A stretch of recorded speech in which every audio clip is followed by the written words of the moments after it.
Hello everyone and welcome to your own channel Knowledge Plethora. Today we are going to continue our series on important judgment which are considered to be the landmark judgment by the Supreme Court of India. And today's topic is Keshwananda Bharti versus State of Kerala. So those who want to know about the Berubari Union case or Golaknath case, which I have already discussed in the videos before, link will be provided in the description box. Please do check it once. It is very informative video explained in very interesting way. And please do subscribe my channel to get more videos like this based on UPSC and other competitive examinations. Let's move on to our current topic, Keshwananda Bharti case. First allow me to tell you its background story for your better understanding. तो कहानी कुछ ऐसी है कि केरला के कासरगोड ज़िले में, कासरगोड एक डिस्ट्रिक्ट है केरला में, उसमें एक एडनीर नाम का हिंदू मठ था and Kesavananda Bharati was the head of Edneer Mutt. Kerala सरकार ने 2 भूमि सुधार कानून बनाए और इन कानूनों की मदद से सरकार एडनीर मठ के मैनेजमेंट पे कई सारे पाबंदियां लगाने की कोशिश की. तब केशवानंद भारती ने इन कोशिशों को कोर्ट में चैलेंज किया. अब 24 अप्रैल 1973, 24 अप्रैल 1973 को भारत की सुप्रीम कोर्ट ने Kesavananda versus state of Kerala case में एक ज़बरदस्त हिस्टोरिक फैसला सुना है और इस फैसले को लैंडमार्क जजमेंट बना दिया. मतलब ये कि यह एक मील का पत्थर माना जाने लगा. इस फैसले में 7 जजेस इसके पक्ष में थे और 6 विपक्ष में. तो 7 जो पक्ष में थे वो मतलब केशवानंद के साइड में और विपक्ष मीन्स अगेंस्ट. तो ऑब्वियसली टोटल 13 जजेस की बेंच थी. केशवानंद भारती ने आर्टिकल 26 का इस्तेमाल करते हुए कहा कि भारत के संविधान में जो आर्टिकल 26 है उसके अनुसार भारत के हर नागरिक को, एवरी सिटीजन ऑफ इंडिया को धर्म कर्म के लिए संस्था बनाने, उनका प्रबंधन करने और इस सिलसिले में चल अचल संपत्ति जोड़ने का हक देता है. तो बड़े ध्यान से समझिए कि आर्टिकल 26 ये कहा. अब आर्टिकल 25 क्या कहता है? तो आर्टिकल 25 कहता है right to practise and propagate religion. कोई भी रिलीजन आप प्रैक्टिस कर सकते हैं, उसे प्रोपोगेट कर सकते हैं. और आर्टिकल 26 क्या था? Right to manage religious affairs. तो ये हम देखेंगे. तो and yes, I have mentioned about articles in the last side of the slide. So if you want to take screenshot, you can take it. Before that, we will try to know and understand whether the Indian Parliament has the power to amend the fundamental rights. क्या हमारा भारतीय संसद इतना ताकतवर है कि वो हमारा मौलिक अधिकार छीन ले या उसमें बदलाव करे? और जैसा कि हम जानते हैं कि हमारे पार्लियामेंट मतलब संसद के पास वाइड पावर्स हैं, मतलब कि व्यापक शक्ति है जिससे कि वह हमारे बुनियादी तत्व या कहें फंडामेंटल फीचर्स के बेसिक एलिमेंट्स को बर्बाद कर सकता है, या फिर अगर अच्छे सही ढंग से कहें तो हमारे फंडामेंटल फीचर्स के बुनियादी मीन्स बेसिक एलिमेंट्स को प्रभावहीन कर सकता है. What is the limit of judicial review? Hindi version, न्यायिक समीक्षा की सीमा क्या है? तो Keshavananda Bharati case deduce the doctrine of basic structure. अब एक बार डॉक्ट्रिन ऑफ बेसिक स्ट्रक्चर देख लें, ये आखिर है क्या? तो the doctrine of basic structure is nothing but a judicial innovation to ensure that the power of amendment is not misused by parliament. ये तो लिखा हुआ देख ली स्लाइड में. The idea is that the basic features of constitution of India should not be altered to an extent that the identity of constitution is lost in the process. Same चीज़ explain किया. तो Keshavananda Bharati judgement is a landmark decision of the Supreme Court of India that outlined the basic structure doctrine of Indian constitution. यही doctrine basic structure. So let's see what is the basic structure.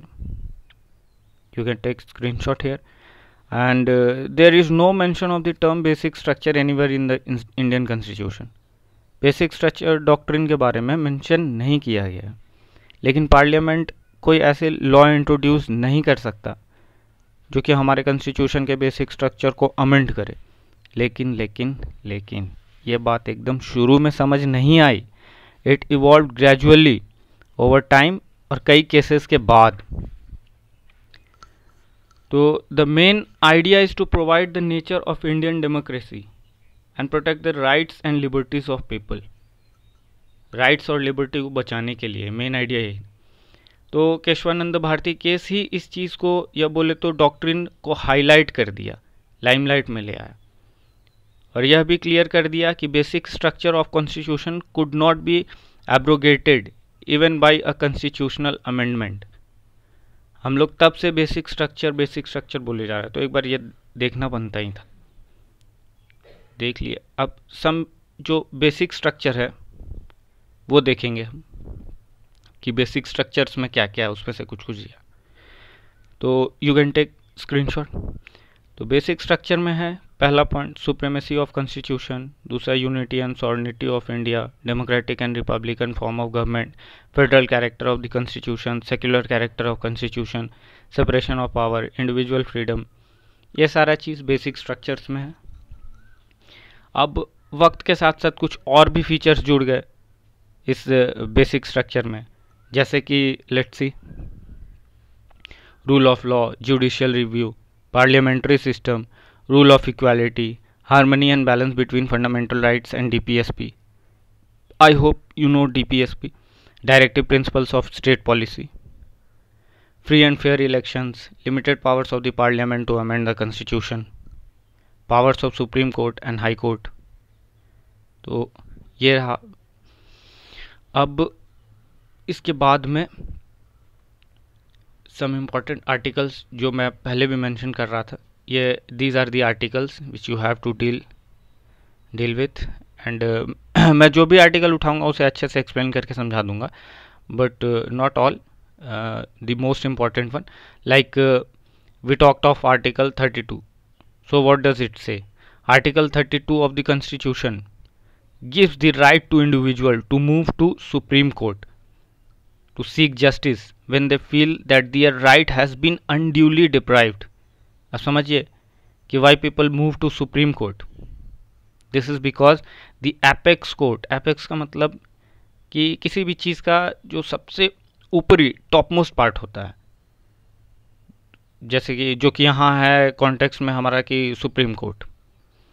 तो the apex court is given the authority to issue directions और orders for the execution of any of the rights bestowed by constitution as it is considered the protector and guarantor of fundamental rights.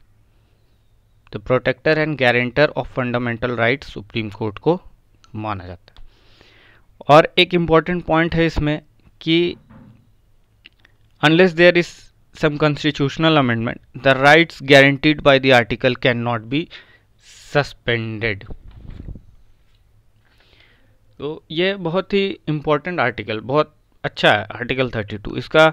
और इस article के बारे में doctor B.R. Ambedkar ने कहा है कि if I was asked to name any particular article in this constitution as most important, an article without which this constitution would be a nullity, nullity मतलब null, void, I could not refer to any other article except this one.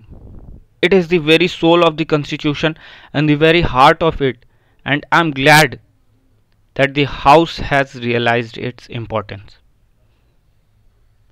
Article 32 के बारे में बोल रही हैं। Hindi version doctor Ambedkar ji कहते हैं कि अगर मुझसे पूछा जाता कि हमारे संविधान का सबसे महत्वपूर्ण आर्टिकल कौन सा है, एक ऐसा आर्टिकल जिसके बिना संविधान का कोई वजूद नहीं होता, बिल्कुल जीरो होता,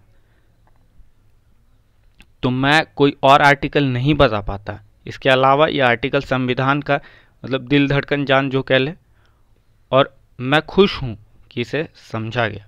ये बोलते हैं बाबा अंबेडकर। इसी तरह फिर केशवानंद भारती केस से रिलेटेड आर्टिकल देख लेते।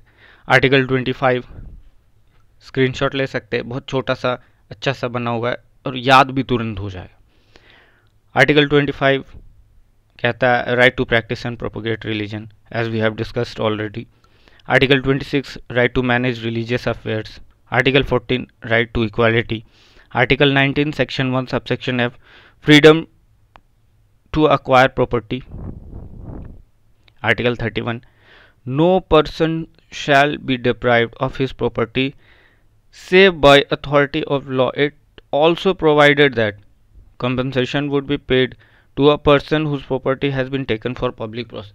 इसका एक बहुत ही सिंपल सा एग्जांपल ऐसे समझा जा सकता है कि कुछ लोगों का जो, अगर गवर्नमेंट एक रोड वहाँ से बनाती है, रोड अगर वहाँ से गुजर रही है, तो कुछ कुछ लोगों का जैसे जो ज़मीन चला जाता है उस रोड में कि हाँ आपका ज़मीन यूज़ होगा रोड बनाने के लिए गवर्नमेंट की तरफ, तो उन लोगों को कॉम्पनसेशन दिया जाता है।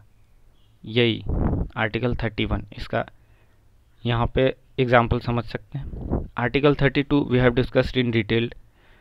तो आर्टिकल 32 क्या बोलता है? Right to move to Supreme Court to seek justice. इसका फैसला अब कंफ्यूजन में कि फैसला क्या था। As you know the story, तो फैसला तो आपको पता ही हो, बट फिर भी in short will discuss it. फैसला सिंपल सा था कि केशवानंद भारती का कहना था कि सरकार का बनाया कानून उनके संवैधानिक अधिकार के खिलाफ है, कॉन्स्टिट्यूशनल राइट्स के खिलाफ है। तो एपेक्स कोर्ट में, सुप्रीम कोर्ट में इस मामले की सुनवाई के लिए 13 जजेस की एक बेंच बनाई गई और इस पीठ की अगुवाई कर रहे थे उस वक्त के चीफ जस्टिस SM सीकरी। तो ये फैसला केशवानंद भारती के तरफ सुनाया गया, वो जीत गए। 7:6 था रेशियो।